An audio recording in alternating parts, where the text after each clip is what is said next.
I'm going to be moderating from back there, and I'll introduce our panel in just a second, but we have a wonderful group of people. We're going to talk through some of the transitions that are going to be happening with our medicinal and adult use program that we think. We'll get into it here in just a second to see where we stand. We'll talk through some socioeconomic issues. We'll talk through some personal possession and issues that you may face as a person in your house dealing with this gray area that we live in between medicinal and adult use cannabis in the state of Ohio. So without further ado, let me introduce all the folks that are up here on the panel. I'm going to kind of go through and read these alphabetical, just for easy access here for the most part. Let's get started. First off, right here on the end, Brian Adams. Brian is an MC, a producer, and activist. He is also the host of the Blaze and Enthuse podcast. He is the former executive director of Cleveland Norml. He is the founder of Sensible Cleveland. He is also the only person who's been at the school longer than me, the founding instructor here at the Cleveland School of Cannabis, along with being the former director of education at the Harrington Institute for Cannabis Education. Brian Adams joining us today. Thanks so much. Next to Brian, we have Mary Elleger. Mary is a passionate Ohio activist deeply involved in the cannabis advocacy and education for well over a decade. She is currently with Nar Reserve dispensaries. She's also been a driving force in legalization and education efforts with MedicateOH.com, also here at the Cleveland School of Cannabis and Hocking College. Once again, Mary Elleger. A couple down the road to Senate Representative Jamie Callender.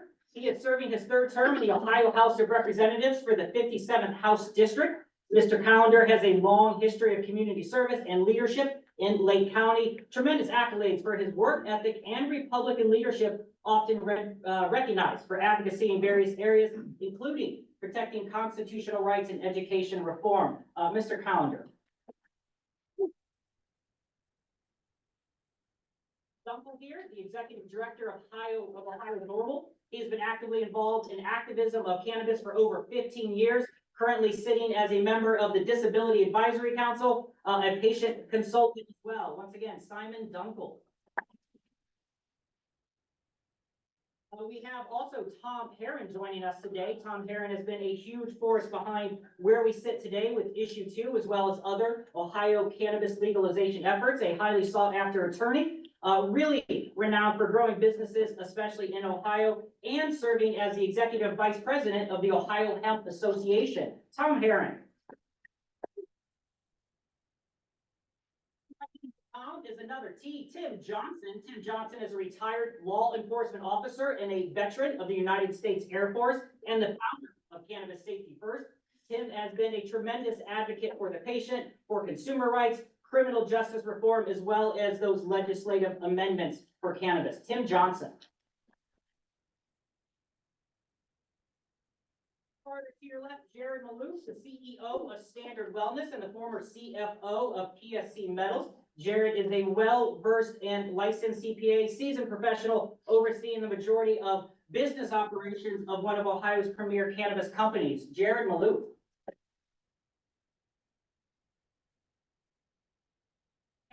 A leading expert on cannabis law and policy, the former executive director of the City of Los Angeles Department of Cannabis Regulation. Packer continues to contribute to cannabis reform through various roles, including being the vice chair of the Cannabis Regulators for Color Coalition and the director of drug markets and legal regulation at the Drug Policy Alliance. Kat Packer. Then we also have Theodore Russell. Theodore Russell is currently a law and policy instructor at the Cleveland School of Cannabis, recently completing his Juris Doctor in Health Law and Master of Public Health from Case Western Reserve, where he is also a Compliance and Risk Management Fellow at Case Western Reserve University, earning his second master's degree in this area.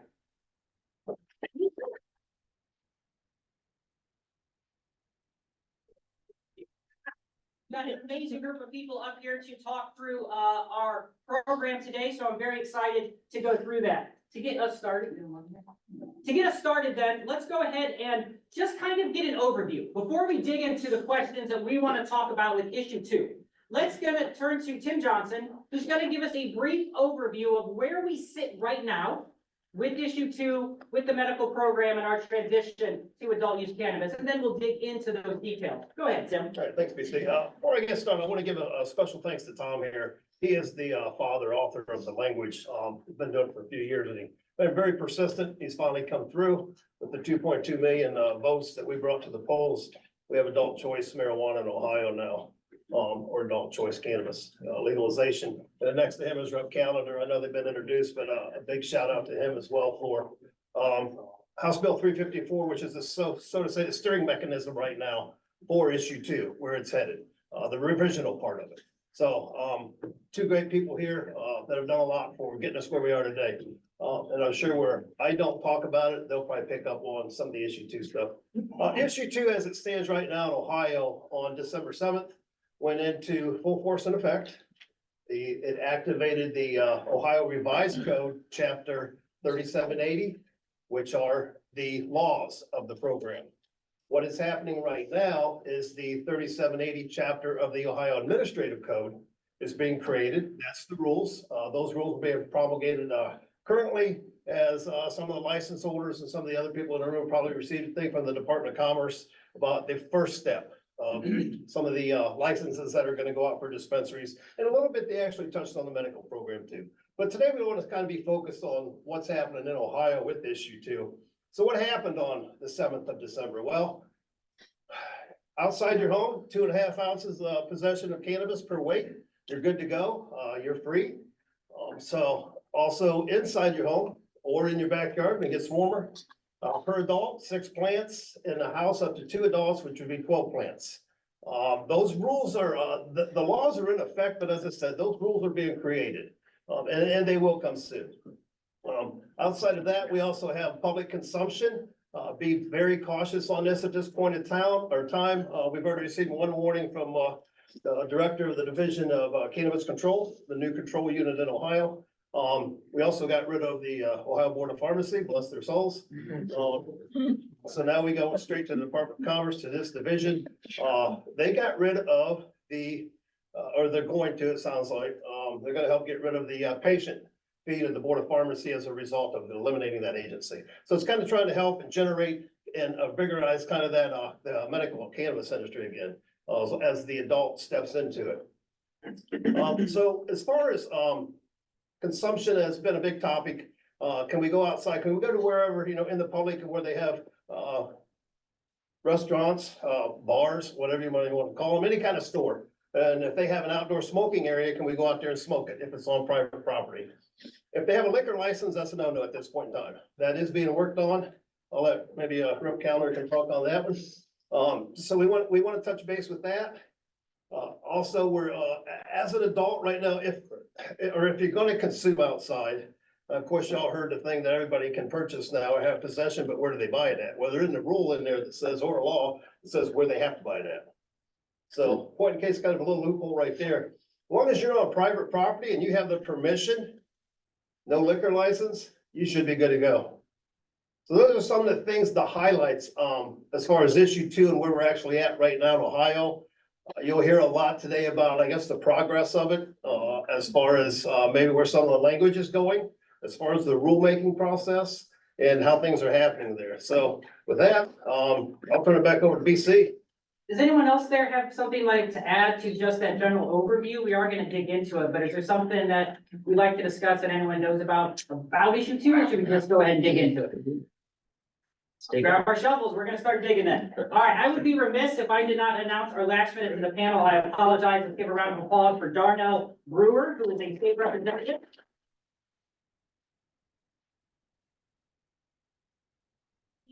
Representative Juanita Bren representing her attendance today. So thank you, Darnell, for joining us today.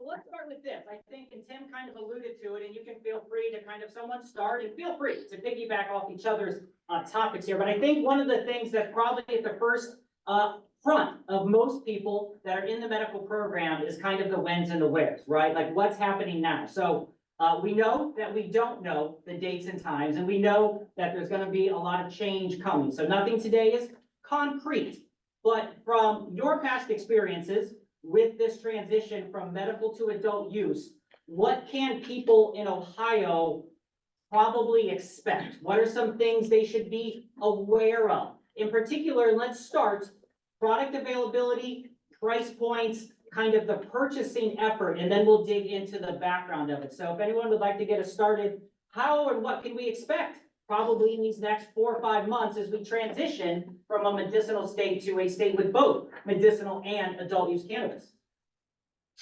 Thom Haren, take it away. Under issue two's pretty express language. There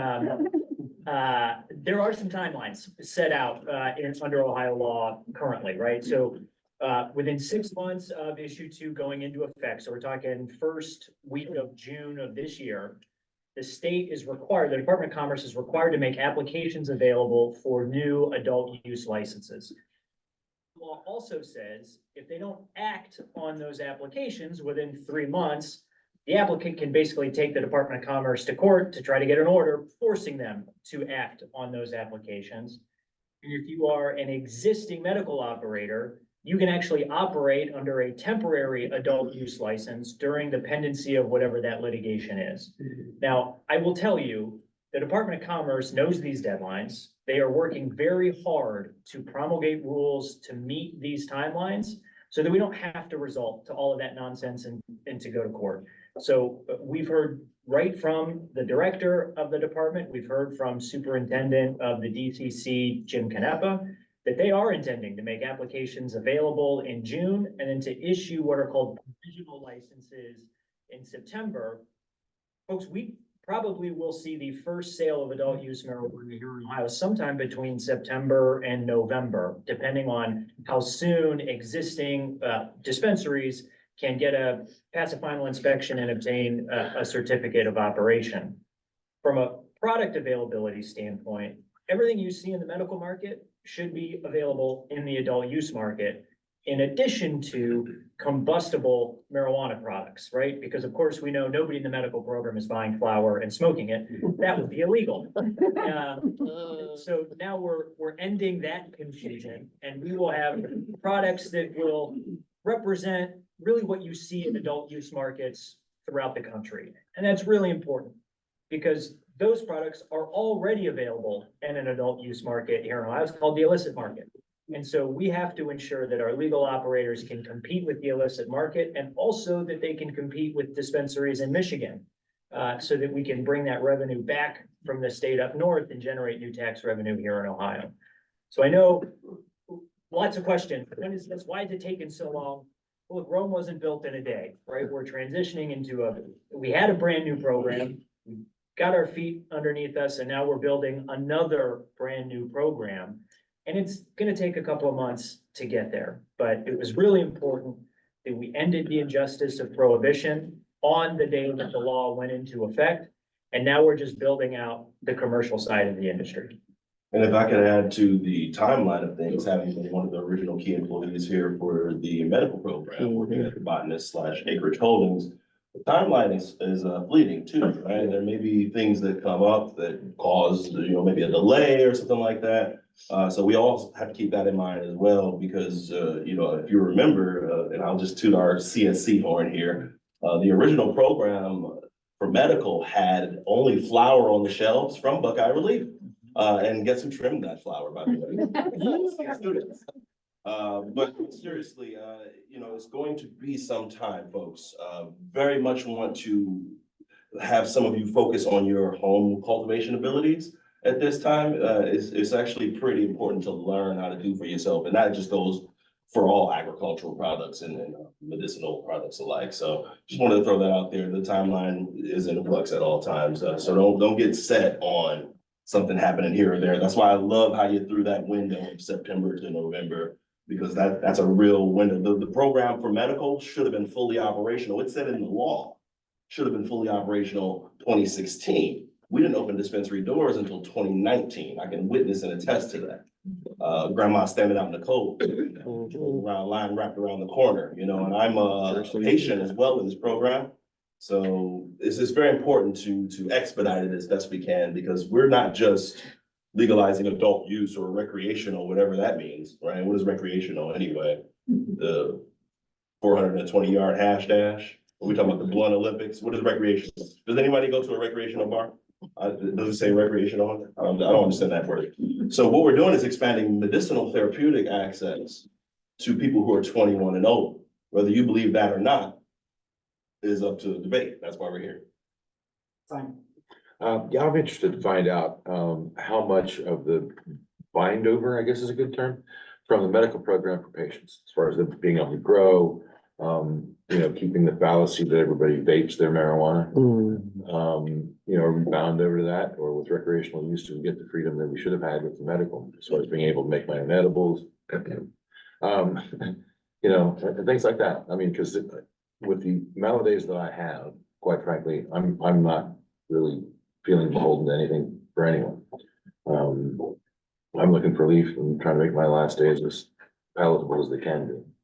So, limits and things like that, are a real pain for someone like me. But I really want to know, am I free now to sort of do what I want to do, what, quite frankly, I've already been doing? And recommendations from my doctor as far as using a bong or water pipe. Not being bound to limits. Can I have both the limits from recreational and medical? Is that? I think it's a good question. So especially from our folks with law backgrounds, what should our patients, what should our legal adult use consumers, we're in this gray area when it comes to growing, when it comes to possession, when it comes to transportation. What type of experiences, maybe Kat with some other states that have gone through this, should they be aware of? I mean, I know we're in this gray area, so what advice or recommendations for folks who are living in the gray and they're trying to grow and they're trying to make their own edibles and they're trying to carry legally? How should they proceed? What advice should we give them if they're, dealing with law enforcement? What are some steps or precautions people can take as we live in this gray area between medicinal adult use? I'll address this one, although any of the lawyers could. Let me start with the lawyer disclaimer. We are not giving advice here. This is not legal advice. This is the current opinion and the current status. As a legislator, we see what's happening, and know that things are, when he says in flux, they're really in flux. We have rulemaking. We have a state senate that's trying to regulate or change what passed in issue 2. We have a House, thank you for your help, that has successfully avoided taking up the Senate's offers to help. So there's a lot in flux. So anything that we say here from a legal standpoint, first of all, is not legal advice. And secondly, is as of this second. It may change as early as Tuesday when the House and Senate are back in session. So starting with that, the answer to your question is, once the law went into effect, and it is in effect now, as passed by the folks, you are allowed to smoke, period. You are allowed to possess up to 2.5 ounces outside your house. You are allowed to grow up to 6 plants per individual or 12 per household. That is the law as of right this second. Where you get that 2.5 ounces or what you're smoking is not currently addressed. So if you got something through the medical program and it was flower intended to vape because you weren't allowed to smoke, and you now smoke it, that is legal. I know that was a long way to get to the question. How do we have that out of the way? You got them. Allows me to give you that time. So. Yes, yeah, I would like to add just one thing. Specifically on the public health matter that you're mentioning, and a lot of patients having needs for access to cannabis. But then the law requiring that physicians kind of restrict that access to only what qualifying conditions are. And I just want to point out how much that sticks out from the regular practice of medicine, where physicians would be able to, diagnose a patient, following the standard of care, and then really make a very broad decision about what they should recommend or prescribe to the patient. And like specifically with dietary supplements, being able to recommend, you need to maybe increase your vitamin D intake by an amount that you find to be effective, and then patients kind of engaging in self-help from that point forward. And so I think, having access to the substance, while doctors have a very restricted ability to prescribe that substance or recommend, I guess, for a better term, that substance to these qualifying conditions, and then sometimes neglect a body of evidence from clinical research that might show impact toward other indications. And if it were an approved drug, they would be able to have that off-label prescription use, but they're not able to do that with the current qualifying condition standard under the medical. And so I feel that there creates kind of a gray area here for patients who may feel that they are using cannabis for a therapeutic purpose that is disease related. But because that doesn't necessarily qualify as one of the conditions from the legislature, the physicians really aren't able to be as effective in recommending how they would moderate their use. The thing I'll add on this, the question in part, considering what should consumers and just everyday Ohioans keep in mind as this process is moving forward.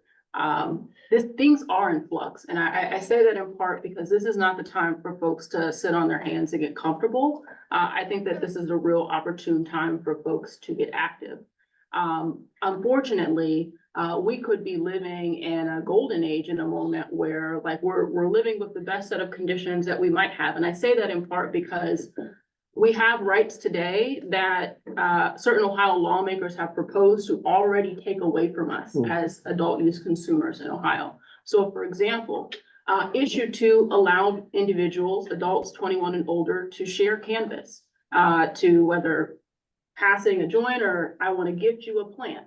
There have been proposals introduced that would criminalize literally just sharing cannabis. Ohio lawmakers have introduced proposals that would create new mandatory minimums for cannabis activities, simply for consuming while a passenger in a vehicle.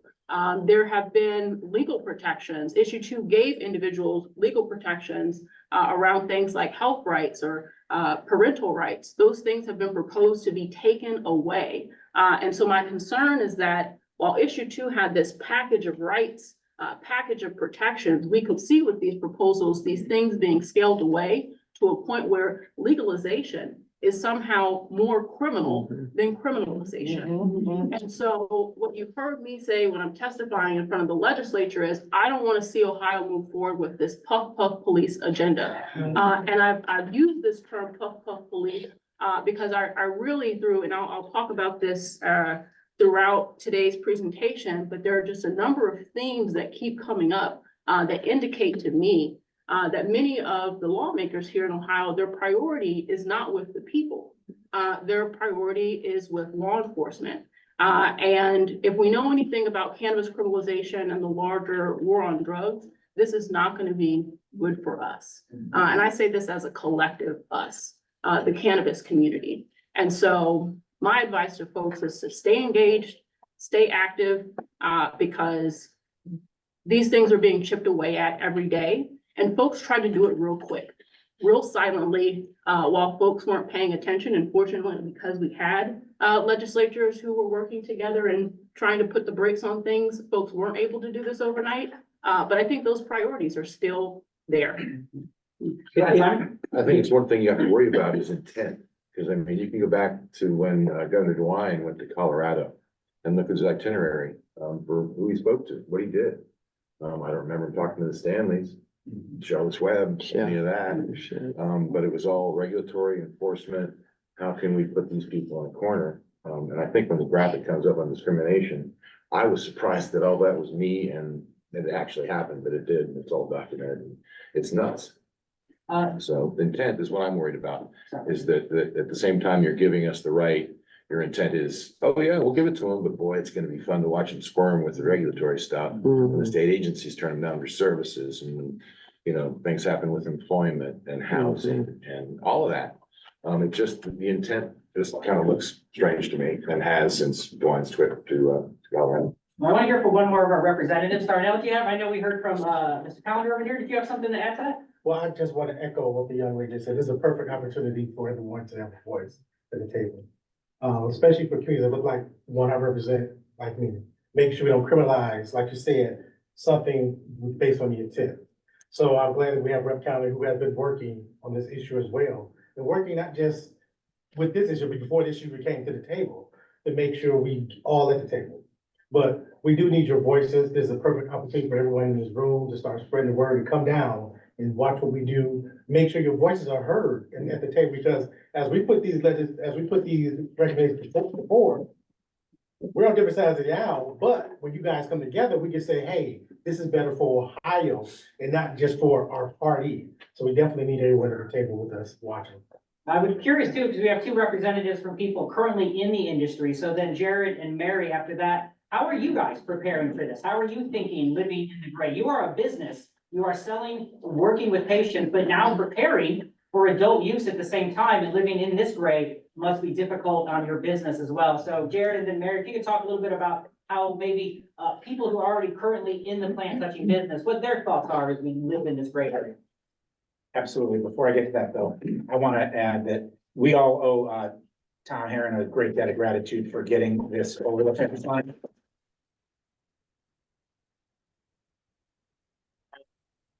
Now, the most important person in cannabis today is Representative Callender, because he is standing up for all of us. He is, so much pressure is being put on this man, from Governor DeWine to Senator Huffman to everybody, and he has stood strong this whole time. And so we all need to channel our energy to Representative Callender and help him as he moves forward through the next phase.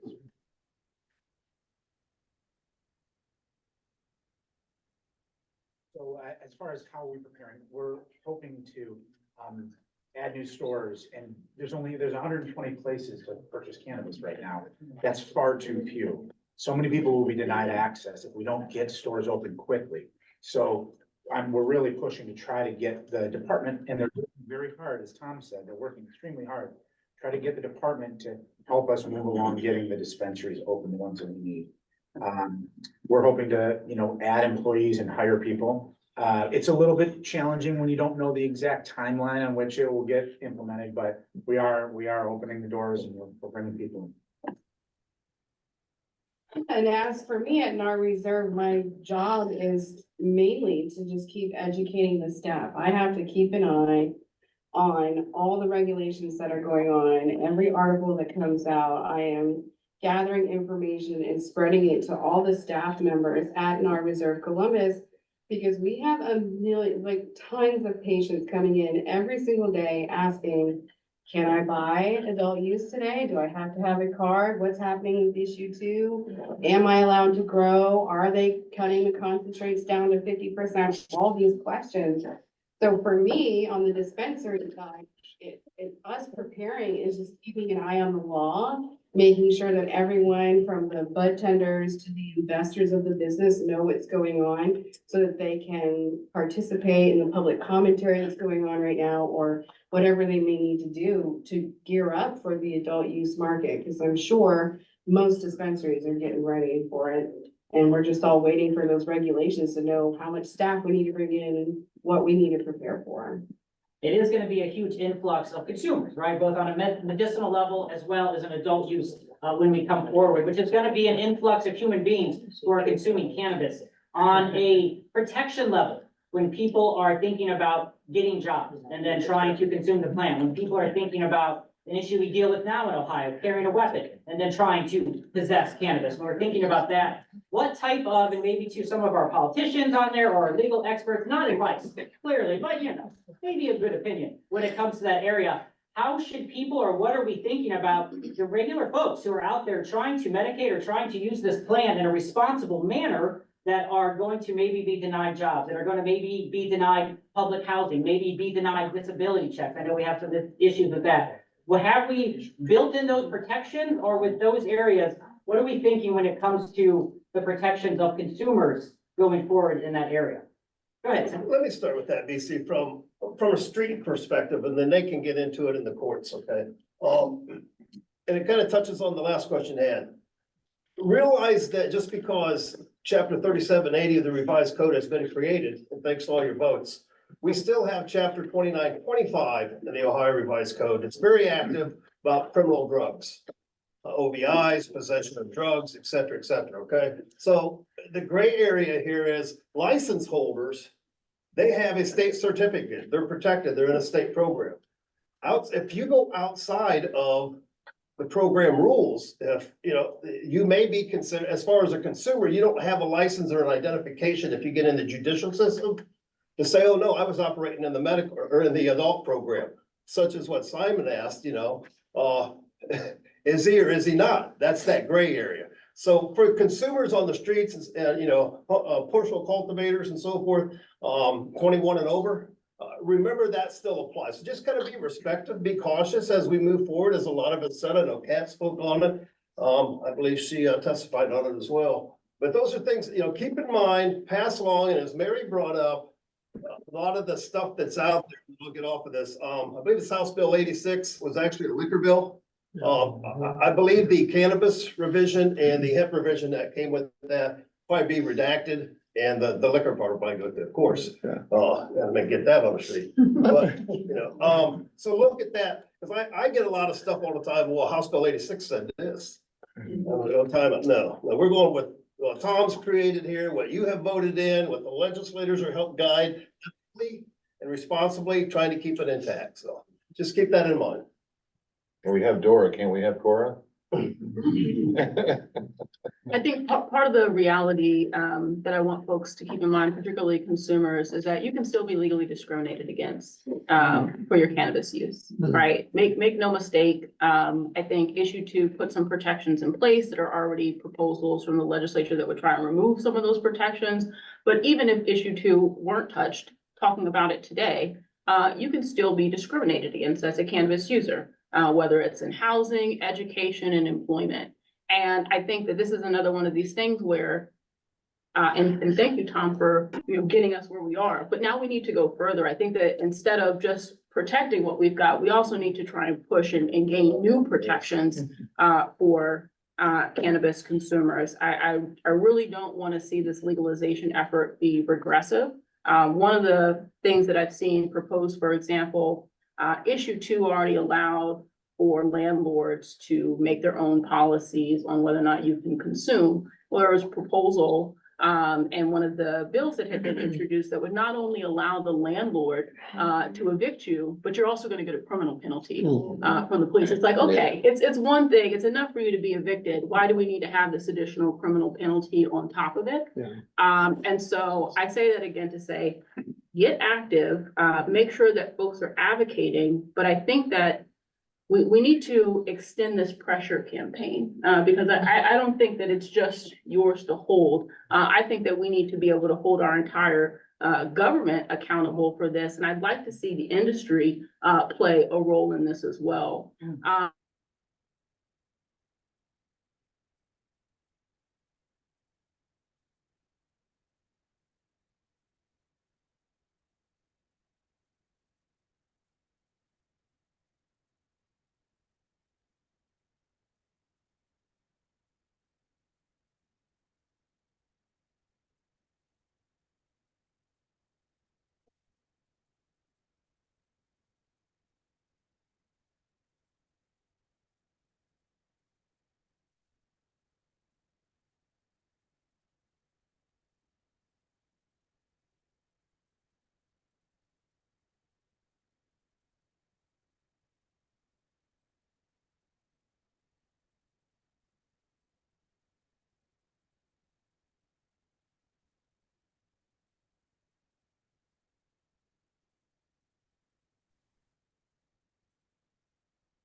And it couldn't really be made.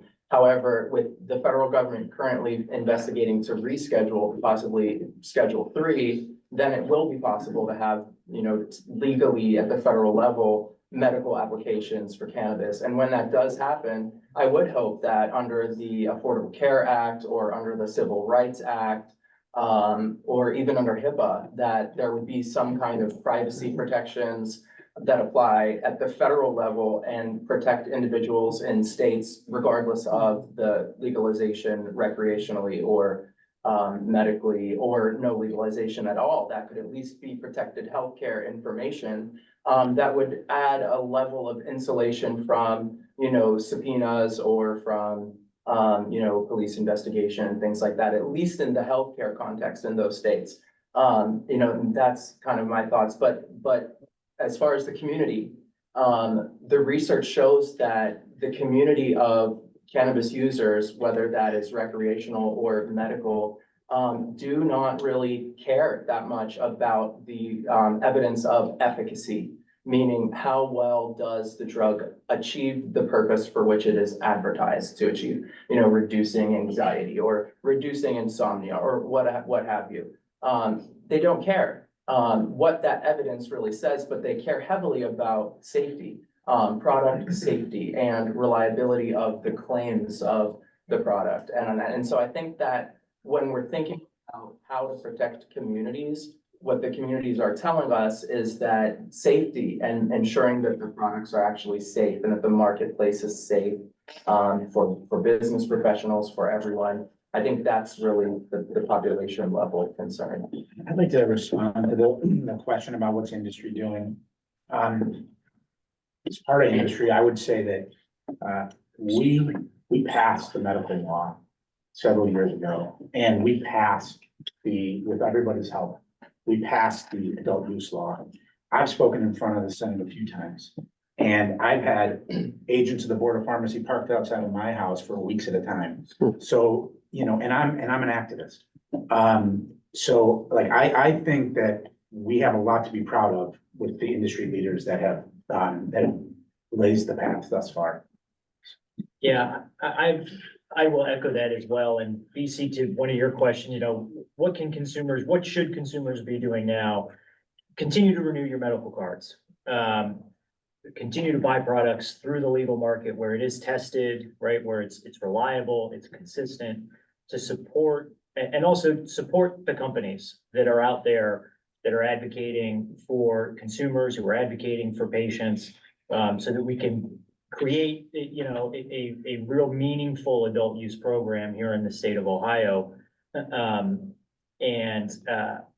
look, Kat's right. I mean, we're not done. We passed a law.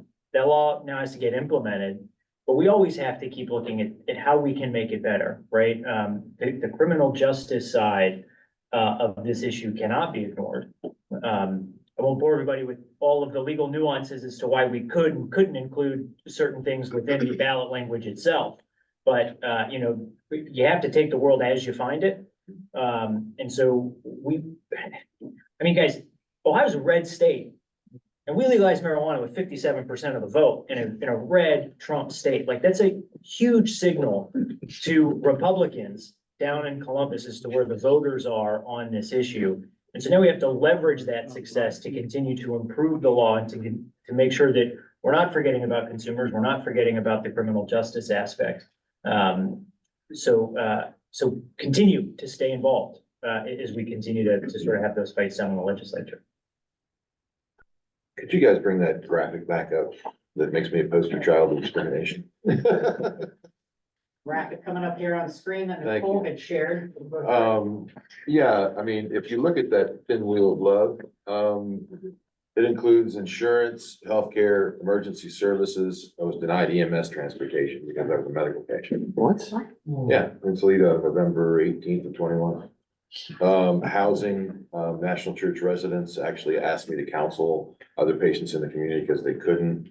They got caught with some HUD violations. Members of the community came to me and said, "Hey, you work for Burn, right? Can you help us form a government?" And so I did. And they came a couple weeks later and said, "Here's your first eviction notice. If you're known to be using marijuana products on the property ever again, we'll kick you out." So I moved in the middle of COVID. And then with insurance, Medicaid finally responded. I wrote a contract to get to, dispensaries with Molina Insurance in Columbus. That worked for 3 years. New Medicinals used the outline to get patients of theirs to the dispensary. Moved to Toledo, did the same contract again, except this time I added Michigan. So for a year and a half, they did Ohio and Michigan, asked to get rid of Simpson oil for my bladder cancer. And that's when they said, you're going to dispensaries? And of course, didn't get due process, contacted over 10 agencies. Department of Insurance responded and said, we can't do anything about what they did, but we can do something about how they did it. Wow, consolation prize, cool. So yeah, I mean, it doesn't make sense, and it can't be passed on into, you know, what Thom and everybody's worked so hard on. I mean, and that's the thing that concerns me is what intent or not, all of this happened. And it all needs attention for everybody else. I'm not standing here saying, give me $1 million in non-disclosure agreement. I'm saying, don't do this to the rest of the planet or the state. In the faulty products category, I have 9 returns to the program. 5 of those were to Firelands. I have nothing personal against Firelands. They've been great about returns and whatever. But the problem is the constancy of that. Vapes, flour, edibles. I've got a gummy right now that the state won't even test. It's got a big black dot in the middle of it that looks like some sort of flour material, but the state won't test it. Rob and the folks at Firelands can't test it. So what are we supposed to do with that? I mean, they had recalls over packaging, but what about that dot? You know, and it doesn't matter to anybody. And that's really disconcerting, not just for me. I mean, I named the gummy Gus and asked a friend's daughter that goes to CCAD to, you know, make it live, a graphic gummy.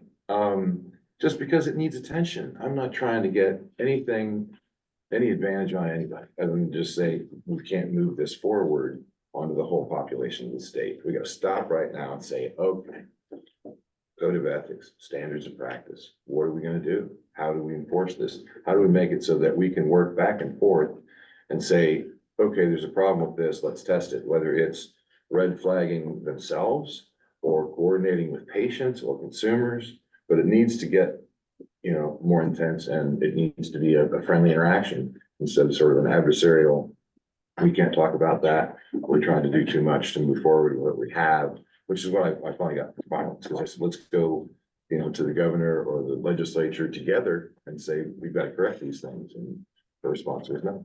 Well, it's clear there's gonna be a lot of change as we go up, and so I think as we've talked about and highlighted a lot, we're gonna have to go through that area. So let's move forward a little bit, and I want you to kind of put on your role-playing brains. We're gonna brainstorm a little bit. From those of you, what do you think? Whenever this bill gets signed, whenever we get the OACs written up, whenever we get the now open light to flick on, what's gonna happen in that first 6 months? Do you expect chaos? Do you expect smoothness? Those of you that have been in the weeds, pun fully intended, what do you expect to happen in that first 6 to 8 months? And those, some of you have been through this already in other states. What do you think is gonna happen? Like your gut, your imagination. What do you think is gonna happen? Not what we hope happens, but what do we really think is gonna happen? Kat, I wanna start with you. You've been this already, and then we'll go down the group and your thoughts. Yeah, so I had an opportunity to run the City of LA's Department of Cannabis Regulation when they were moving through their adult use and medical program. Lots of trauma stories from that experience. But I think with the framework that Ohio has, at least with giving preference to existing operators, I think that that's pretty simple. I actually have more concern about what the opportunity is gonna look like for new applicants. One of the kind of concerns that I had about issue 2 is that I continue to say this, I think it gave the haves more before it gave the have-nots any. Folks like to complain about preference programs, particularly for equity programs, but nobody complains about preference programs for existing medical operators. And I know that there's this intention to try and make sure folks have early access to sales, et cetera. But what I can tell you from my experience in LA and now working with regulators all across the country, who kind of look back and reflect on this, is that it's not as important for things to happen expeditiously. Things need to happen correctly and fairly. And the reality is that Ohio is only going to have an opportunity to kind of start and kickstart its adult use market one time. And what I'd like to see from the legislature is a real intent from government leaders, is a real intention to make sure that there's an opportunity for new entrants to the market, to make sure that the market is competitive, and to make sure that it stands up its social equity and jobs program. That's critically important to ensure that particularly communities that were disproportionately impacted by cannabis criminalization have access to licensure. And I say this as someone who's a drug policy advocate, organizer, et cetera, and who's worked on these legalization campaigns. And unfortunately, sometimes the more I look at this, some of legalization looks like criminalization with an exception. Right, for certain folks who get licenses. And so it's really important that we're not just talking about quote unquote eliminating the unlicensed market, but what does it look like to transition that market and to allow everyone to have access to do this fairly. I'll kick it over to other folks, but just want to add a point because I'm sitting right next to Representative Callender. I know that there's been a conversation about particularly House Bill 354 with the licensing and social equity program. And that particular bill proposes to shift those things to counties, to shift the responsibility of administering the social equity program to counties. I continue to advise and advocate against that. In particular, as it relates to the licensing and social equity program. Imagine the licensing and social equity program is supposed to have like 40 or 50 licenses for applicants that's administered by the state. Now, imagine a program, a licensing program that's administered by the state, but you have potentially 88 different counties that are supposed to certify applicants to participate in the program. 88 different counties doing outreach, 88 different counties providing financial assistance and technical assistance and licensing support. And what we're going to see with that is just a disparity because it's going to be essentially, and I don't even necessarily know that a jurisdiction would be able to provide timely support to participate in a state license application process. And so I do think, and I'm encouraging the state to think a little bit more critically about what the rollout of that looks like. I know that there's an intention to have counties be more involved and have a little bit more leverage on what to do with tax revenue. We just remind folks that issue 2 did give money to communities. And so I say this in part because there are these proposals that would shift money away from cannabis social equity jobs program to communities. Communities already have a fund. There's a community host fund. If we want to talk about what communities do with that money, I think that that's the place to have that conversation, not to divert the cannabis social equity jobs fund for other purposes or allow those particular programs to be administered by the county. And I say that as someone who ran and started a local social equity program and tried to manage that interaction with the state. And if I had an opportunity to do it over, I'd tell the state, you run that program, allow us to provide some assistance, but particularly when the license is being issued by the state, to try and assume that a county is going to be able to provide timely assistance to help an applicant participate in the market. Folks would be better off just applying without the assistance. Anybody else thinking about the next section? Well, let me address that directly because that's a point that bears a lot of discussion. I very much appreciate your input. And someone whose name was mentioned earlier, Representative Pratt, has been at the forefront of the equity and inclusion and has done a yeoman's work to make sure it was included and that we address that. So I want to give a shout out to her for that. Absolutely. And make sure you tell her I did that. She's a wonderful lady.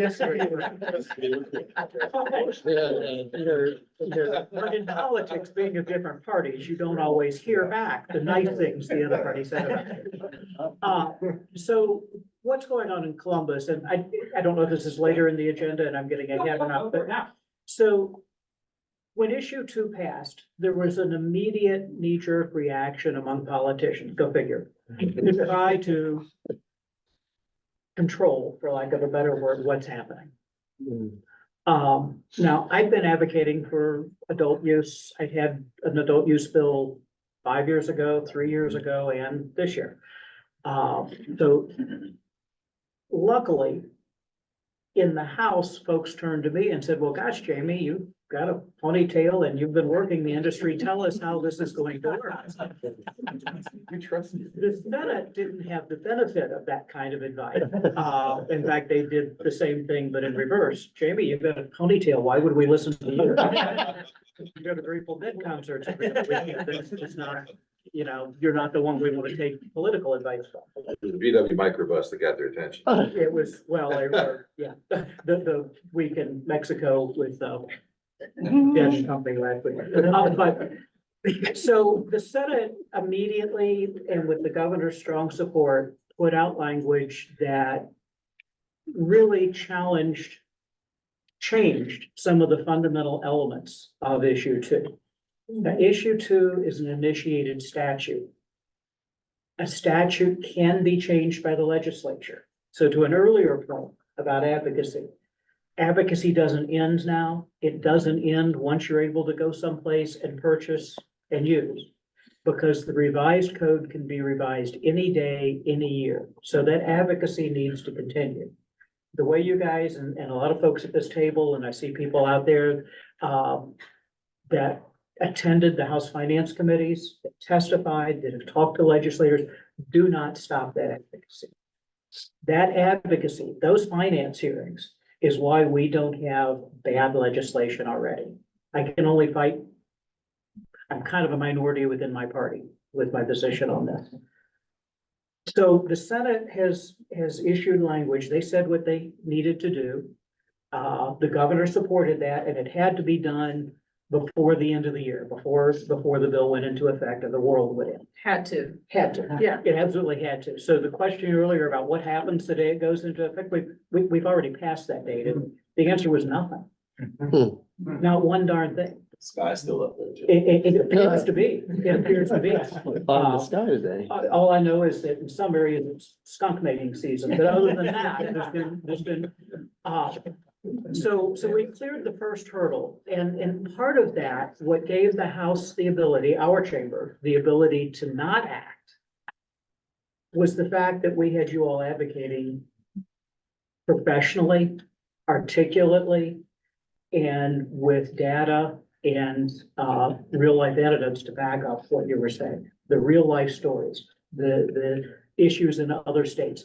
That kind of factual data, not the in your face, you're wrong, but the bringing in real facts and data has really helped us so far in the House. So House Bill 354 was introduced when the Senate was doing what they were doing, and they were going to eliminate inequity.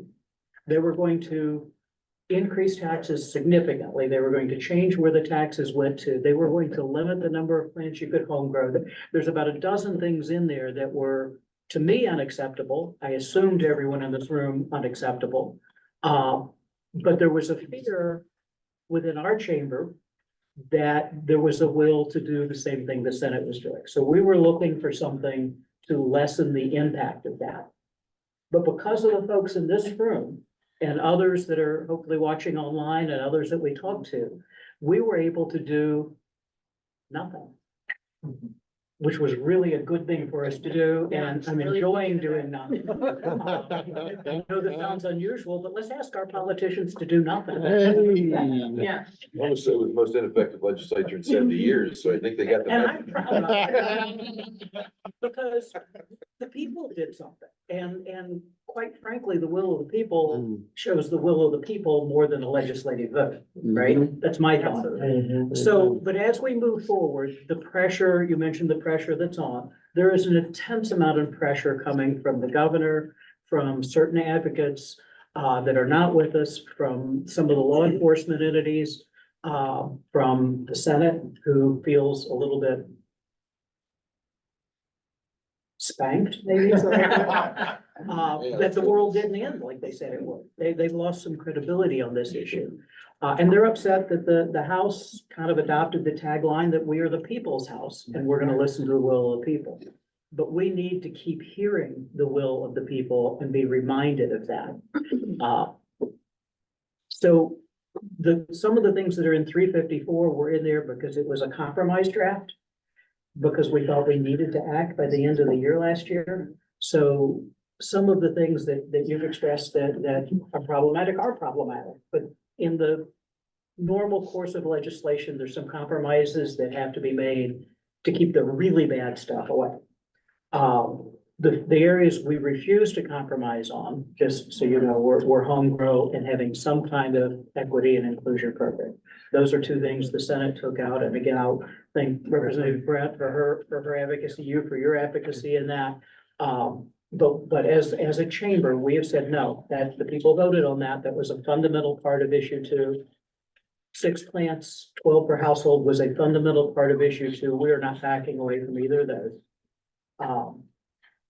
And every day that goes by, there's less compromise to be done because we're further along. The rulemaking process is ongoing now. It's different than the legislative process, but there is public input. So we need you all to be involved in that as well. Now, the rules will go through something called JCAR in the legislature. So there is an opportunity for the legislature to veto rules. Now, here's the catch-22. If the Department of Commerce puts out rules that are not great, that we don't like, JCAR, we as a legislature can stop those. But what that does is that delays any rules. So we really want to make sure that those rules are done well the first time. So please keep educated on how you can do that, how you can get involved in the rulemaking process. I assume others in the sitting to my. Yes, how can we? Tell us how. We're gonna cover it at the very end. Okay. To highlight that, I do want to, before we go any further, we're about halfway through. We've unpacked a lot and we got some few more topics to cover. Wanted to see if anyone in this audience here had a question for anyone up about some of the topics we've covered thus far. And then we'll move on to some other topics. Go ahead, right there.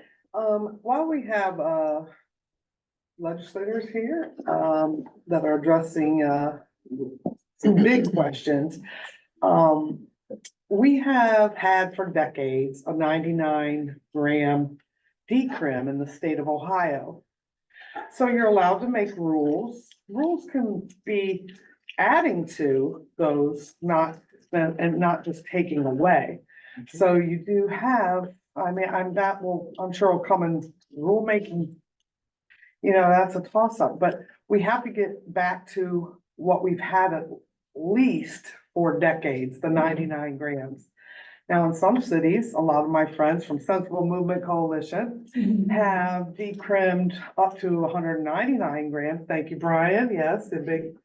And so I'd like to see that. That would be my ask, because as Kat said, sometimes legalization involves more criminalization. And that was an obvious step back for activists like myself, was that. And adding concentrates and that paraphernalia, we've got to, you know, put that in there while we have the chance. I would appreciate that. Thank you. I snickered with the paraphernalia.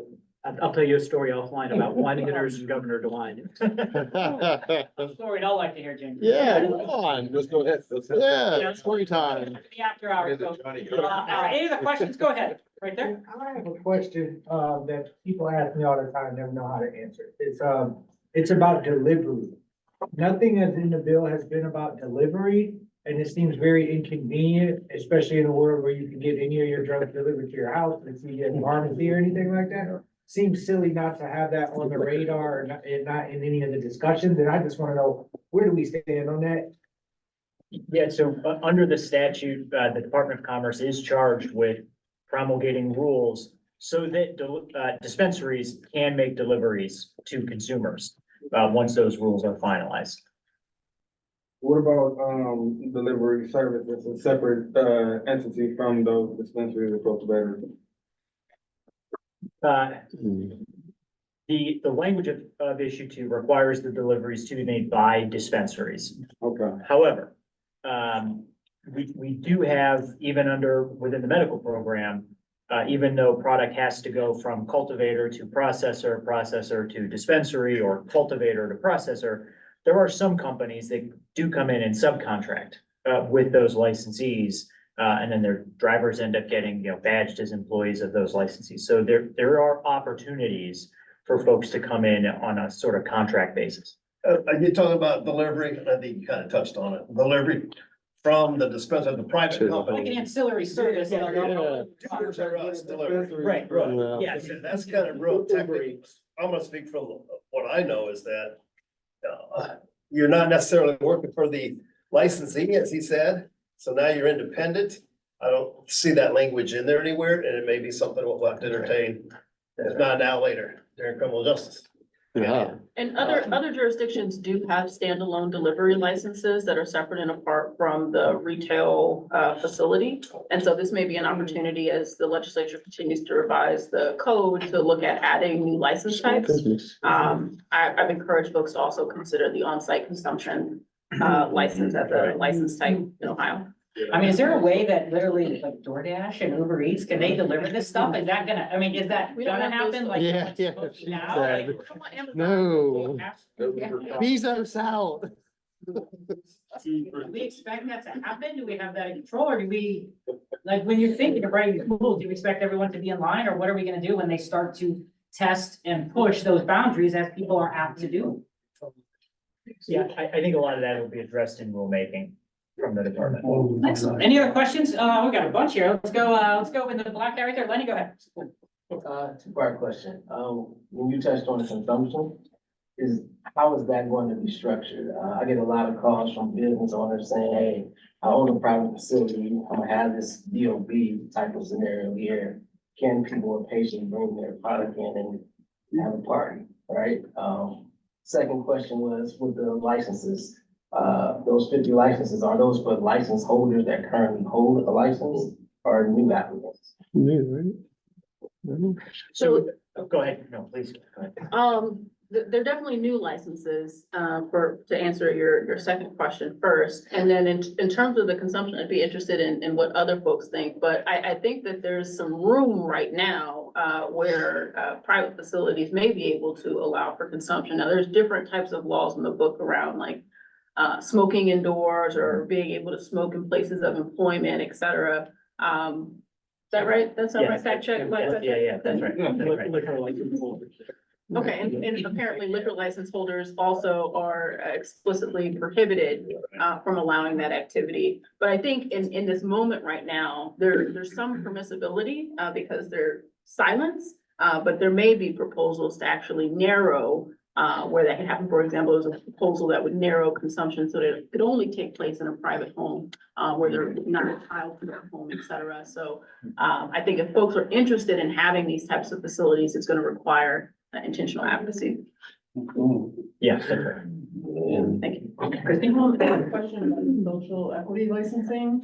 We've seen in our state, we see in other states that many times these laws go into effect, and then when the licensing process opens up, that other potential non-equity candidates challenge that licensing constitutionally, and it dramatically slows the rollout of the licensing or even potentially eliminates the program. What can you do as legislators and writers of this bill to prevent that from happening? Yeah, let me jump on that real quick, because I didn't address that directly earlier.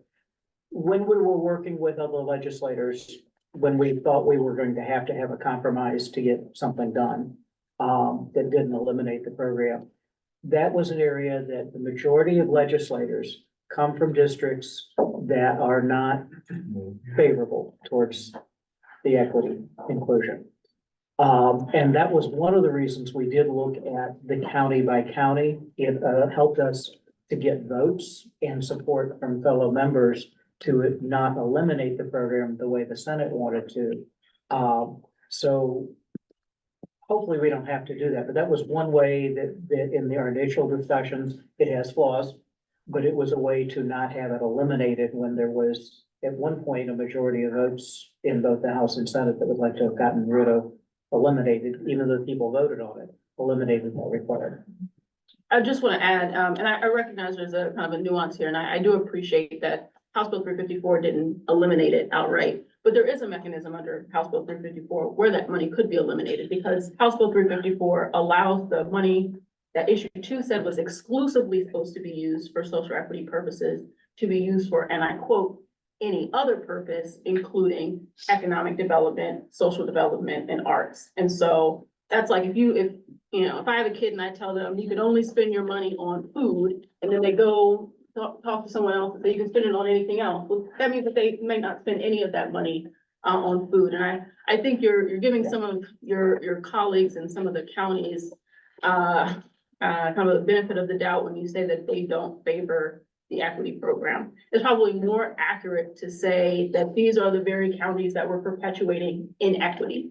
And I say that in part because when I came to one of the hearings, read from a report that ACLU did, where they looked at every single county in the state of Ohio, and just the disparities, particularly at the county level, with county sheriffs would have blown your mind. The one I remember in particular, Mercer County, Black folks were 75 times more likely to be arrested for cannabis than their white counterparts.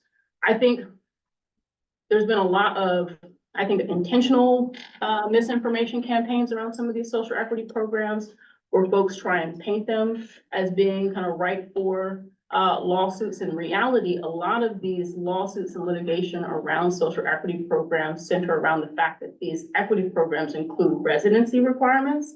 So the litigation is primarily about the residency requirement that's a part of the program, not necessarily inherently because it's for communities that were disproportionately impacted or folks who might have past cannabis arrests for simple possession, et cetera. And so I think as long as the legislature and regulators have that information and they're working with facts, I think that there are ways to implement and develop programs where you can mitigate some of that legal risk. And in reality, like some people are just gonna sue for the hell of it. There are folks who don't want any type of competition. And so if a lawsuit stops 9 months of their competition, it may be well worth them to throw money at that suit. But what I wanna make sure folks know is that these things are gonna happen regardless, and that should not stop government from doing what it's supposed to do. And what government is supposed to do in this moment is acknowledge and repair the harms towards communities. And sorry to interrupt, Rep. Callender. When issue 2 was being drafted, it was really important that the social equity and jobs program survive the legal challenges that plagued the original medical marijuana law. And there are whole classes on constitutional law and equity and inclusion and equal protection principles. But suffice it to say, we added language in issue 2 that requires the Department of Commerce, before they start that social equity licensing round, to basically complete an equity study so that the program can stand up to legal scrutiny. We also saw this with minority business preferences in contracting about 25 years ago in the state of Ohio. When that law was initially passed, we had these set-asides, for the MBE contractors. And the state didn't do any studies to show that there was discrimination in contracting, that this would actually, help correct that program. So the law was struck down. The state then commissioned that study, started the program back up again, and it survived legal challenge. So that's what we want to sort of replicate here under issue 2. And Christine, to your other point about social equity applicants not really being social equity applicants, that's why it's also really important that the Department of Development will certify applicants before they participate in that licensing round. So there's an actual sort of vetting to ensure that the licenses are directed to the communities that they're intended by statute. We're gonna get a few more questions in a little bit. I want to carry on that topic a little bit because I know we have some thoughts on it. I want to start with Jared and then go to Brian. Kind of on that job creation. Jared, you're gonna be hiring a lot of folks. Brian, you know a lot of folks that want to get jobs, right? And so kind of from your opinion, how are you, and then maybe Mary as well, some of our business representatives thinking about and preparing for potentially more people? Maybe people who are on the edge when it came to the medicinal program, trying to step foot into the adult use program, get these type of cannabis jobs. Kind of preparing for that, kind of the training and thoughts, and then Brian, your end as a job seeker, someone looking for jobs in this industry, because we're gonna have a lot of folks, new ownership, new entrepreneurs, new entry-level workers. All of those are coming with this adult use program. Go ahead, Jared. I think it's, traditionally, when a medical market transitions to adult use, you'll see 2 to 3 times, the impact. 2 to 3 times the employees, 2 to 3 times the dispensaries, 2 to 3 times, the top line revenues in the program. So we are gonna look to probably more than double our workforce at our cultivation facility out in Gibsonburg, and then at our 3 dispensaries, and then we'll hopefully have, additional dispensaries that we're able to open. So like for the Cleveland school, right, you should be preparing 2 to 3 times as many candidates as you are right now. I guess that's the best one. That's a wonderful segue. I was just gonna say, it starts with the education, and kind of to follow up on almost everything that was said, prior to getting the mic again. I heard the 1970 Controlled Substances Act, basically, just to go all the way back. We're living in a time in history where we perpetuated this idea of cannabis not being medical after we already said it was medical. Right? So 1850 is when the United States added it to the pharmacopoeia being an industry standard language, Bible for medicine, essentially telling you the efficacies of said medicines and how to apply them. So we, from 1850 until 1942, all of a sudden decided cannabis was medicine. So this is the problem that we need to address, and it goes all the way back to expanding it to the adults for greater therapeutic advantages. So if we learn these things and we have a reason to fight, we have a dog in the fight. If we sit back and we do the knowledge and educate ourselves, it goes the same way with job training. We can tie that in. I know you were waiting. So job training, you have to have certain amount of hours to be considered an expert in something, right? A lot of the folks, the students that come out of here are already going to have that base hours, those base hours of training, in addition to whatever else they receive at the facility. So when you look at it, and if you take some time, like one of the wonderful students here that invest in themselves and educate yourself on where this happened, we wouldn't even be in this mess, quite frankly, if everybody sat there and learned where cannabis came from, why it was here, how it was spiritually used, where it came from originally, why it was so important to trade and revitalization to economies, famines it prevented, They used to call it a cure before us. They hate when we say it's a cure, but it was written, cure for leprosy, cure for absent-mindedness. Wait, what was I talking about? Absent-minded. But seriously, like, if you take a quick moment and glimpse at history, we will not make these mistakes again. We don't need to reinvent the wheel. We don't need a 10th of cannabis. We don't. We don't need, we talk about social equity. Let's talk on that. There was a designation for social equity in the medical program that got struck down through court ruling. We don't need that. I love the way that Thom, is trying to implement this time around. We're learning already right here within this state. Forget the other states. Colorado, by the way, is one of those states that does delivery exclusively as a business. They actually turned it to social equity.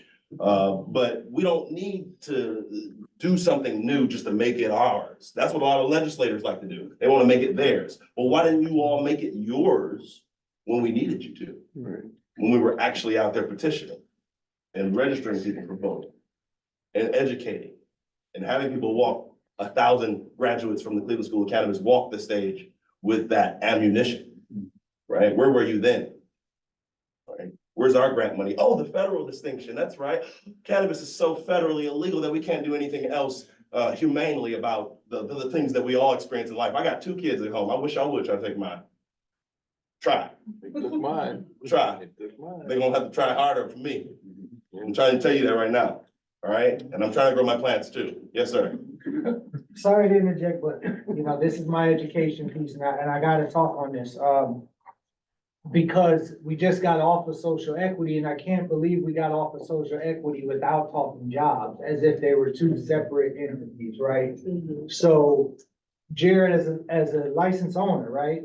2 people come, applicants to you, one of them's got 300 clock hours of cannabis education, one of them doesn't, all else equal, who you hire? Certainly the one that has the hours. Right? When people come to us, we have to turn down 80% of our applicants because they can't afford the program, right? So who do we end up with? We end up with 80%, we end up with 20% of the actual people who wanted to go to school there, many of them probably from that community that wanted to get educated, wanted to work at that facility, but couldn't afford it. And this isn't a race thing, right? This is a access issue. Who has money and who doesn't? Do you have enough money to work in the cannabis industry? Is that how it should work? It really shouldn't. And this is 80 to 90% of equity and inclusion. It's not just about license. Ownership is a part of that. But that's all anyone talks about when they talk about equity and inclusion. Those are not two separate subjects. Those are the same thing. So, you know, I just ask the legislators to keep that in mind and understand that we have no other workforce development dollars because it's all federal. So we're counting on this, you know, the committees to acknowledge that and find a way to get people involved. Otherwise, it's gonna be inequitable, no matter how many licenses you have. Can I comment on that? Great comment, by the way. I do believe jobs should be one thing. But where my concern is expungement, which should be under social equity as well. Because even if you can pay to go to the classes and get the certification or go to University of Maryland like I did and get your master's degree, that doesn't mean you get to participate in this program, because if you have a record, you're not getting that job. Right. And unfortunately, the reality is all of those street vendors on the unregulated market put in all that work for us to be able to try marijuana for the first time in high school and all that stuff, and learn that it's not the devil's weed, They and dare that us. it's totally safe. Out those people who got arrested for selling and distributing and all this, we wouldn't be here having this conversation right now.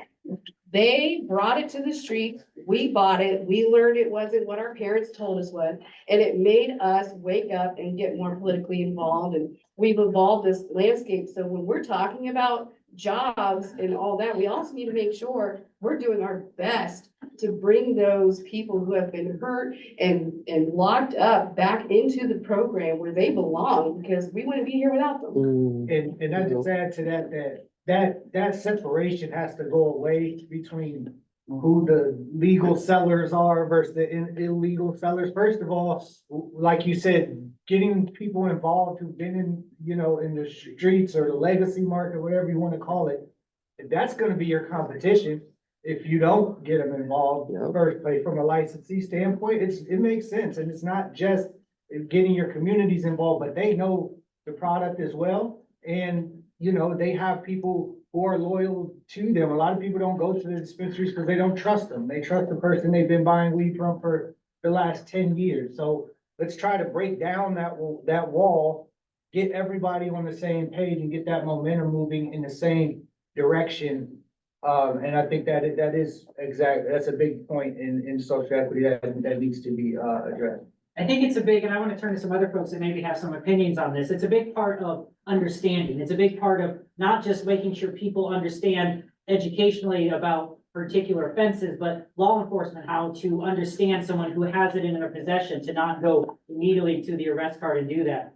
For those of you that are focused really in the criminal reform and those areas, I don't know if we have some thoughts. I know some of you had to kind of continue on people dealing with felonies, and we know first to fourth degree felony, you're gonna have to start your own ancillary business. You're not gonna work in the state's program potentially. So those of you that I know kind of have some thoughts on criminal reform, justice reform, and law enforcement education. Yeah, so I'll just add two pieces to this really quickly.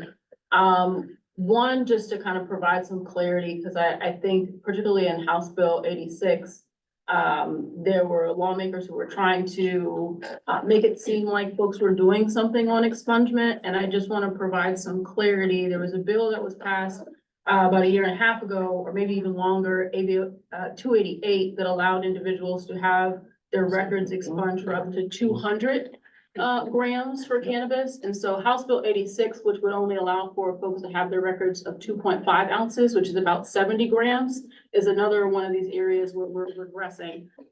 So I was concerned because I saw headlines in different media that were like, oh, we're expanding sales and at least there's expungement. Well, there's already expungement on the books that allows folks to have their records expunged up to 200 grams.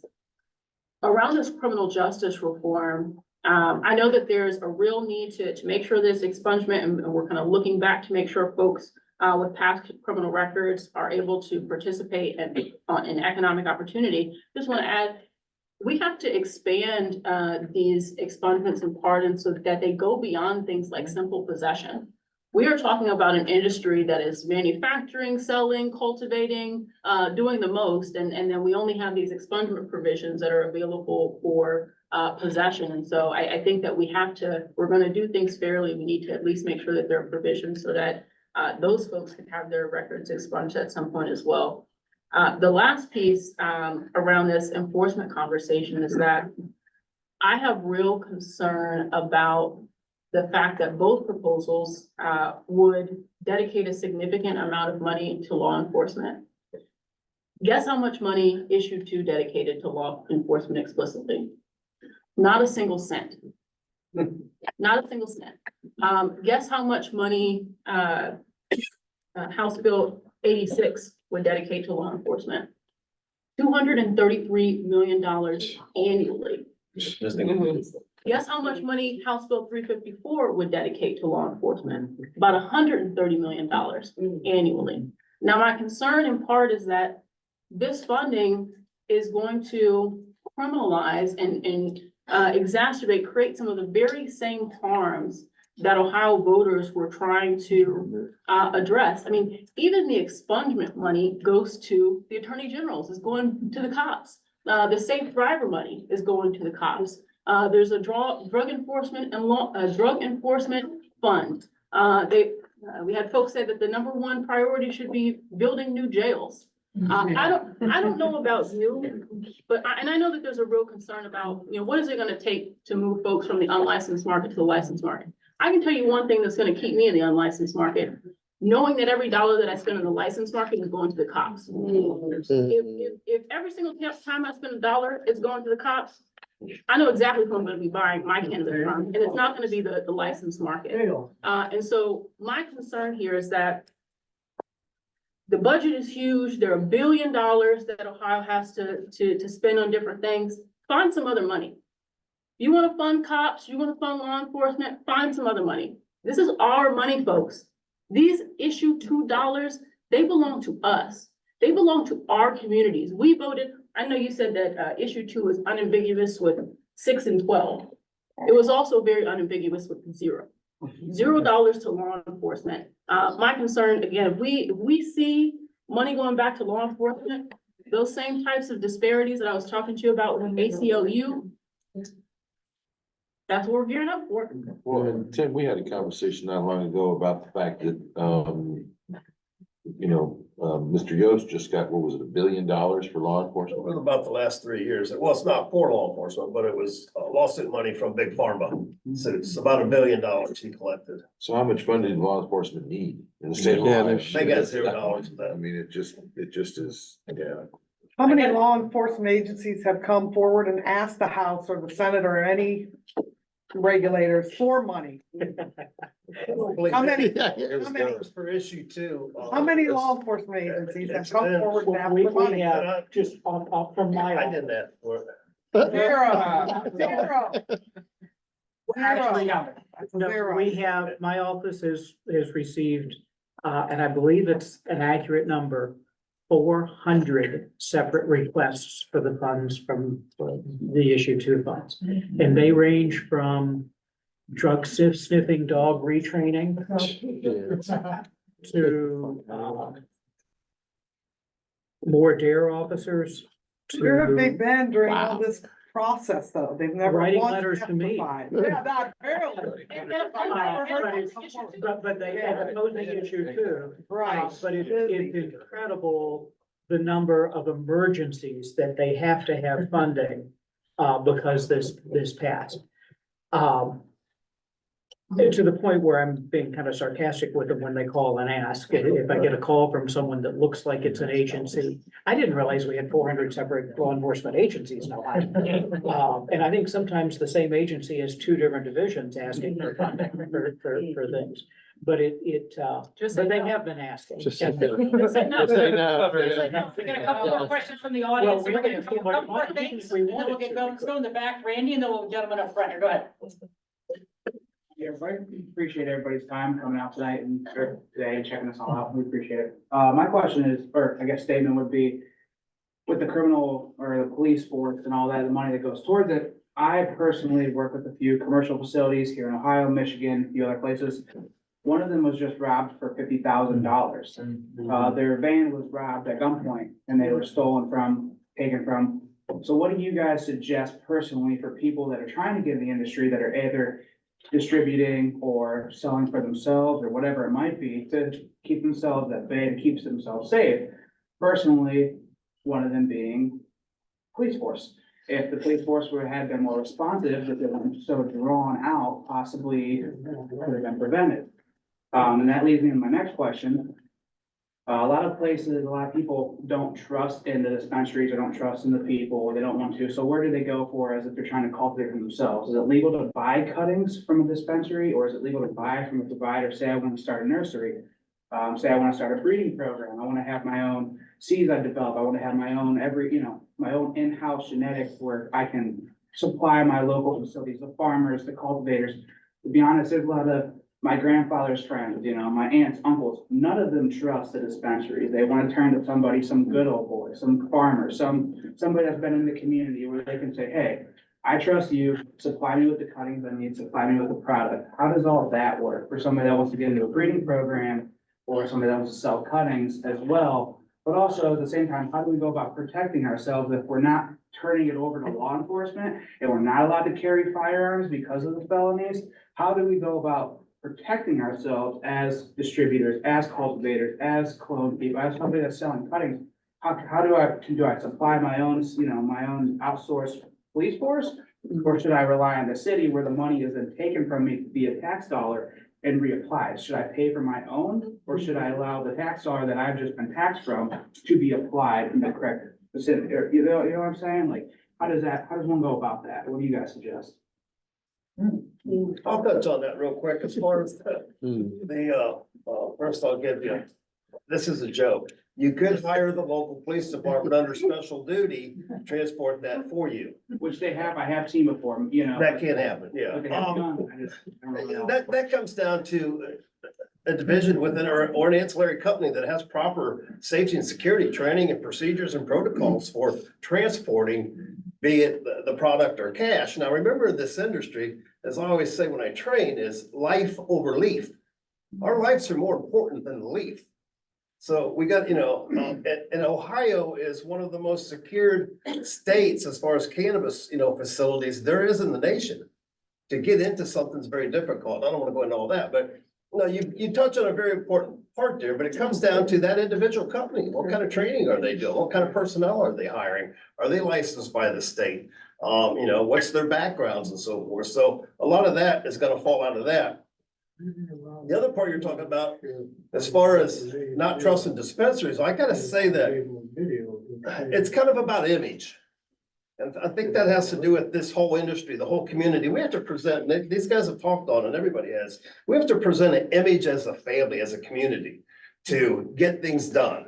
And so when you're talking, the image of, for what Jared, his businesses and so forth, his retail storefronts, they're learning the same as we are as we go along. So we all gotta learn and we gotta be together. It's good to voice this stuff, to let people hear that. What can they do to improve? What can their marketing techniques? What kind of marketing people are they hiring? Where are they going at with this? How good are we adapting to what we see across other states? So that's just some of the stuff, my involvement with what I see out there from, the people consumers.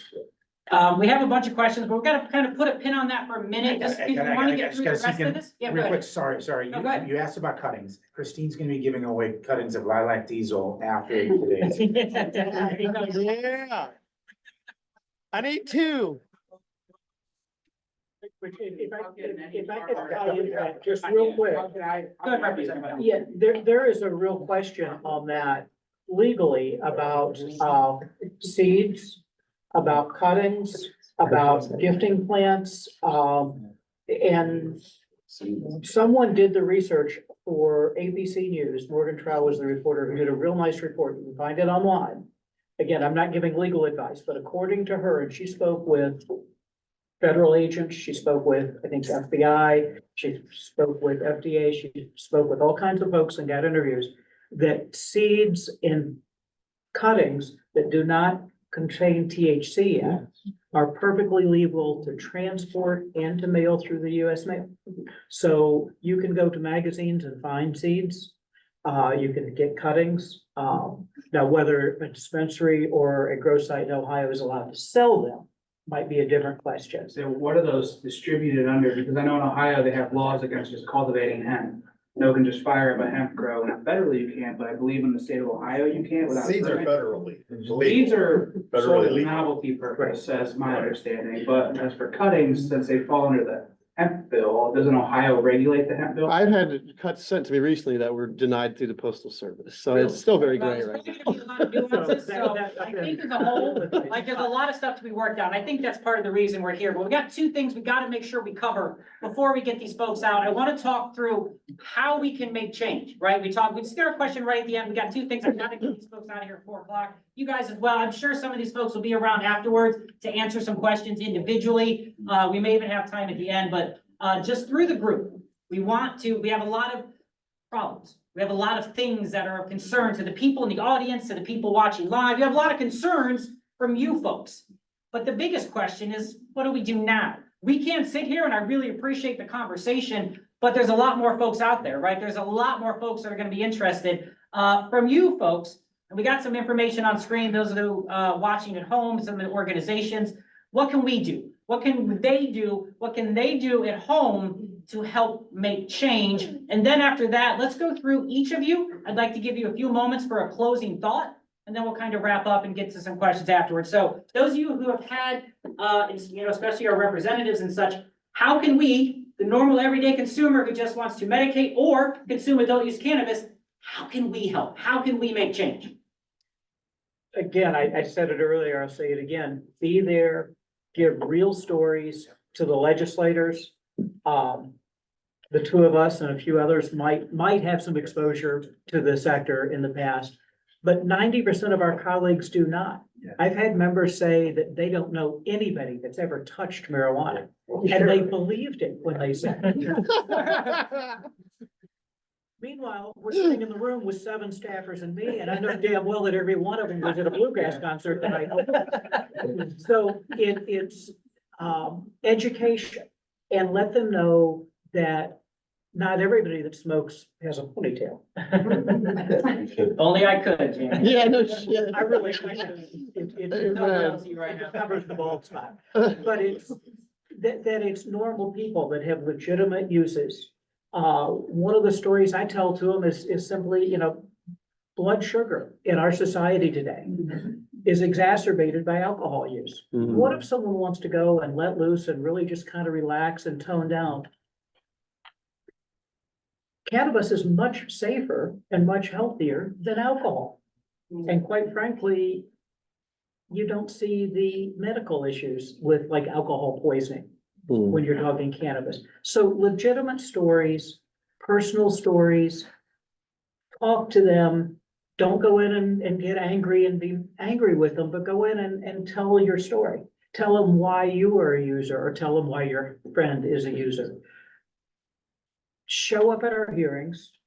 Again, professional, and I just want to praise the entire movement for the way everyone behaved during the finance hearings. That was tough on me, because I was getting a lot of criticism from our members. Some of you were there. I got grilled for what, 4 hours of questioning. When I testified, to have the guts to stand up to that group of people, all in suits and ties. As time went on, the questions from them became more and more respectful and more inquisitive.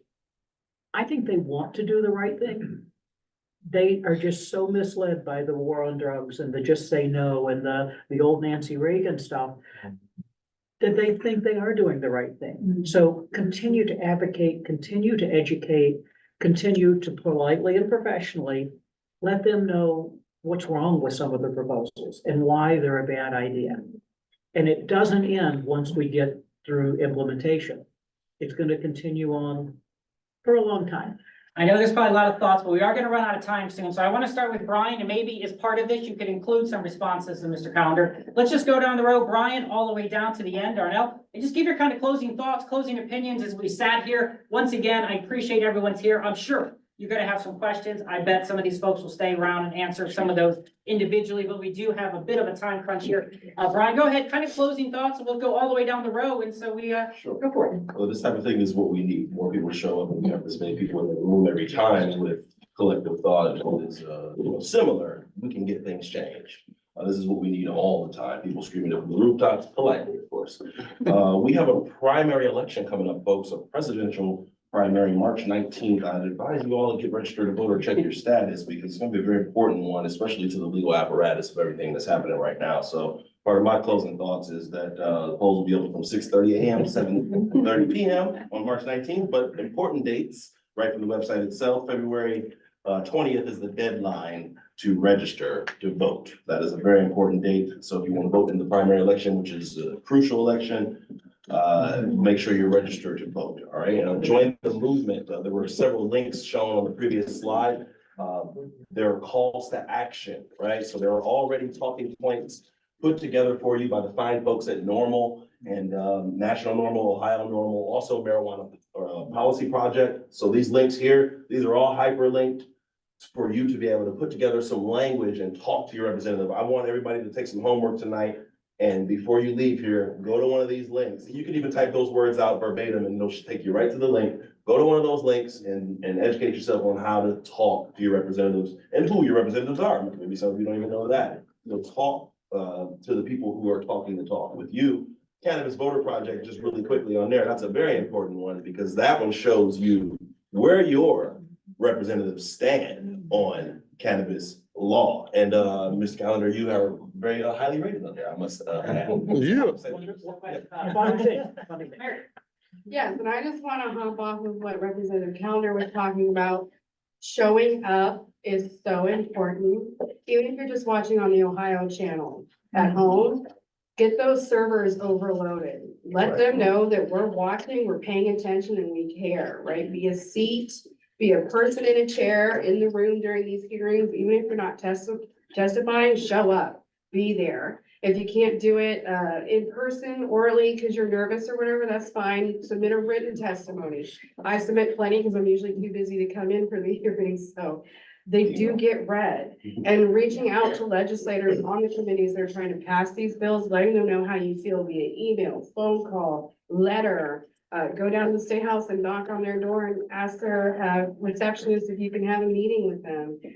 Get vocal. The more of us who speak up, the more the legislators will listen. I remember a couple of years ago working with Julie Doran with the hemp bill, hearing legislators tell us, none of my constituents even want cannabis. Well, that's not true. We all know that's not true, or that they think CBD is the next heroin epidemic, right? We have to educate them. The legislators don't have the time to educate themselves. They have a lot of laws to pass, so we have to do the work, help the legislators learn so they can pass sensible legislation. I'm gonna feed off of them, but you can see there's some pretty strong advocates up here at the table. And that's what we do. This is how we kind of, we want to encourage you guys to all get involved, to be a part of it, to communicate with the legislators. They're asking you to. I've seen it with, Rep Brent, with Rep Callender, many of them that I've worked with down there.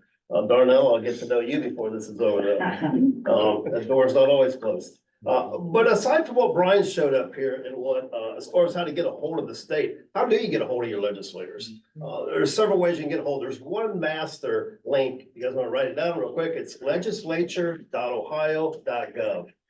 If you go to that one link, it's the same as going to ohiohouse.gov or ohiosenate.gov.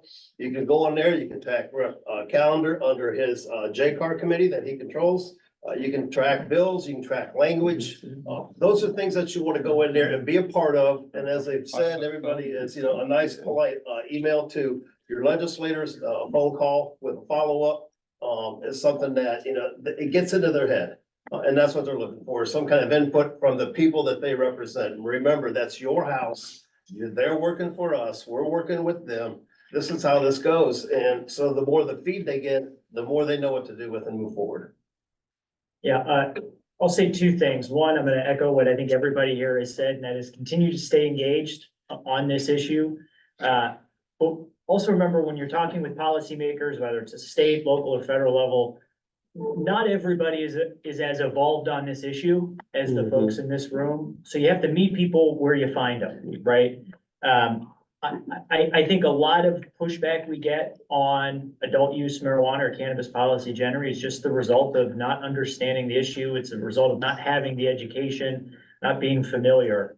And so the more that we can look at this from an advocacy perspective is educating the people that we're talking to, I think we'll be a lot more successful turning our adversaries into our friends, which is something that we're really gonna need if we're gonna do the important work on criminal justice reform, the important work on consumer protections and all of these other pieces that we still have to talk about. The second thing I'll say, again, please continue to support the legal industry. I know there are a lot of people who don't trust, what they call corporate cannabis. But folks, I'll tell you, there are easier ways to make money than starting a marijuana business. I had a co-panelist at another presentation, a few weeks ago say the easiest way to make a small fortune in cannabis is to start with a large one. The people who are in this business, like Jared, they start as advocates, right? They start, as people who believe in marijuana reform. They believe in protecting patients and criminal justice reform. And then they get into this business because they see the opportunity to change people's lives through their day-to-day work. So please continue to support the legal industry and continue to stay involved in the political process. I think I've said enough today. I'll stick around afterwards for any questions. Can you tell us a story with the 100 and?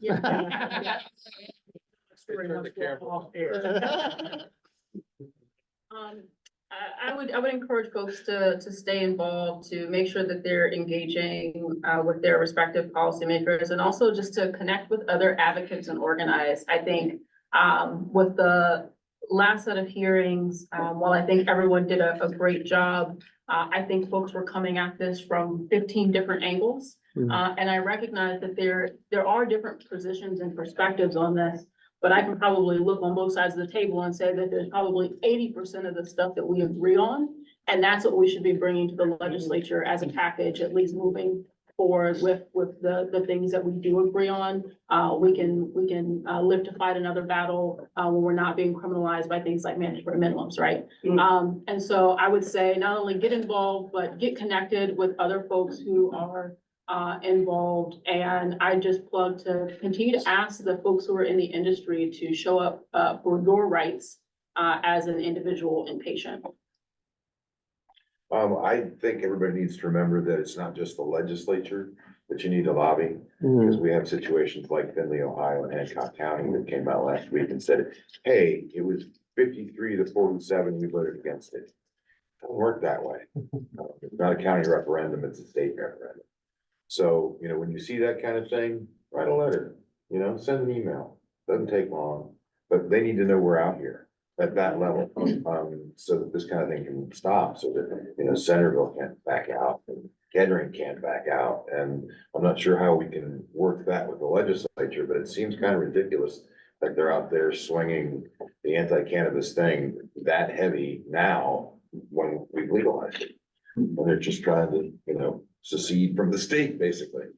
So keep that in mind, that it's not just advocating the legislature. And when you see those things,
to where cannabis has been treated differently than other substances, and therefore that evidence does not exist. And so how can we make informed policy decisions when we don't know or trust the evidence? So when you are engaging the community as a cannabis advocate, I heavily support you to push for that recognition and generation and support of evidence, and that the legislature recognizes that as a priority.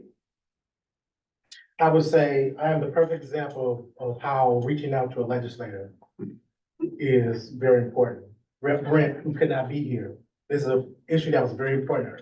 She called me at the last minute to make sure her voice, or at least my voice, was at the table. Even though I didn't sit on the finance committee and all those committees, I know a lot was going on. But she wanted to make sure, so you're reaching out to us to make sure that you're supporting candidates, like you said, I'll put the D candidate versus who's in control over there, on my side. But making sure there's candidates out there, people who support this issue. Reach out to us, call our offices. Rep. Callender is one of those rare representatives who have worked on both sides of the aisle, and has worked with individuals, because you know what's best for Ohio. He doesn't just look at it from his point of view. And it goes back to the point of how there's a room of 99 individuals that we have to satisfy. There's 99 different opinions, and sometimes we have to give and take. But if we have individuals, organizations, and advocates like yourself behind us, who can say, we have this amount of people, or this amount of people who come from your community, not just ours, but your community, and you reach out to them, you support them, we need you. Go to the Ohio Legislative website, watch the Ohio channel. I said it every speech I ever give, watch the Ohio channel. Look at what they say. And when they say something wrong or they say something right, tell them, call them, email them. You'll be surprised how daily our emails are flooded with other issues. Now, if this issue comes to the table and start flooding our emails with this issue, we can tell our other counterparts to look at it from a different point of view. Because I know from the district I represent, I gotta make sure people who look like me, people who socioeconomic like myself, make sure they're represented and make sure their voices are heard as well. Thank you all. Could we give a big round of applause for our panel?